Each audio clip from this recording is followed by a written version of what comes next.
này tụi thử nấu tụi bắt lầu tụi nó tụi bắt lầu họ tụi tận tên này tụi bỏ chỗ oi rong cao đi và tụi này tụi mình cao tụi nó nè tụi này tụi mình cao đó con nó nè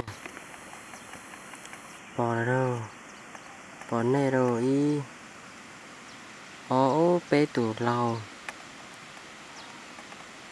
y tụi bò bé tụi lầu y tụi bò nè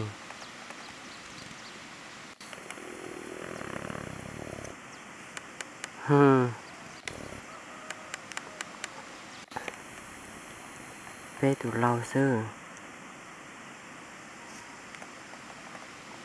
ô rồng cọc cười thiếu chọn tụi lầu nè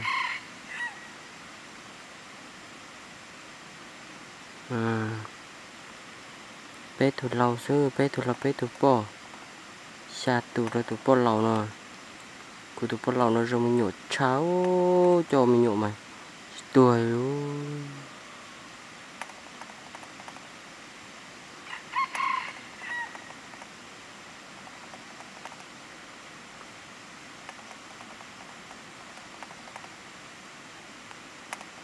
rồi tụi bò chỗ oi thì tụi bò chỗ oi là để tụi bò chỗ ý bệnh gua già lố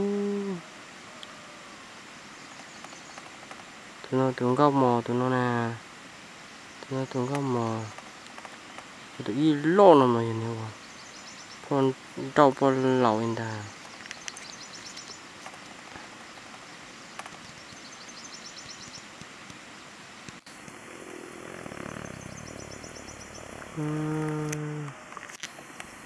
bé tụi lon ta ba mái ba trống đó mái nó khá đẹp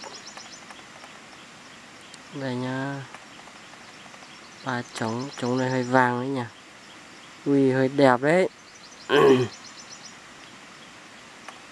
bé tụi bò nè bé tụi bò bé tụi lon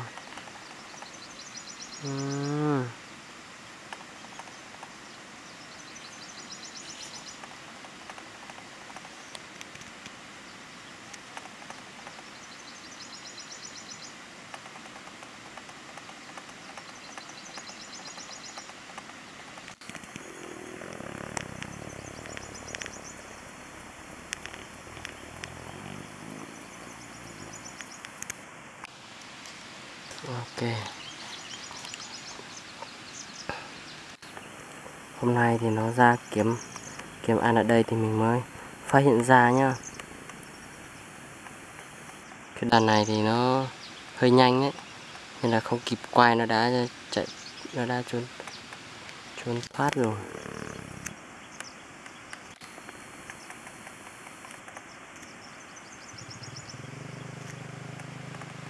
Chim ui xa quá đây là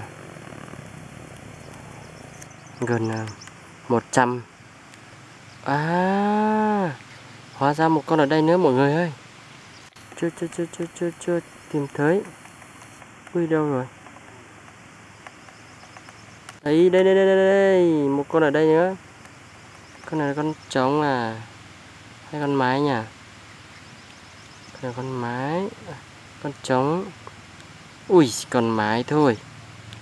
4 mái nhá. 4 mái 1 trống nhá.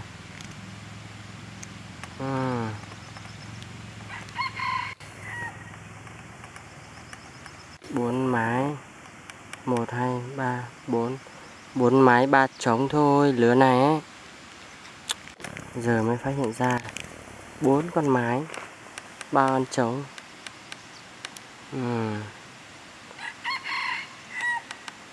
Đó. Ok. Phát hiện ra rồi. Ui dồi.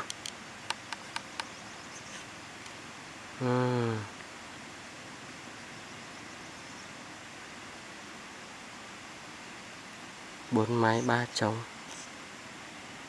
4 con mái 3 con trống.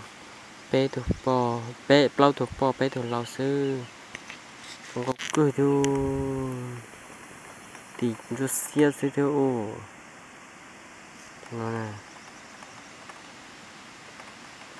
được liền ký số làm gì nó tủ đơn đá nó ở tủ đơn đá nó trong câu rõ tủ non ở tủ non trong câu rõ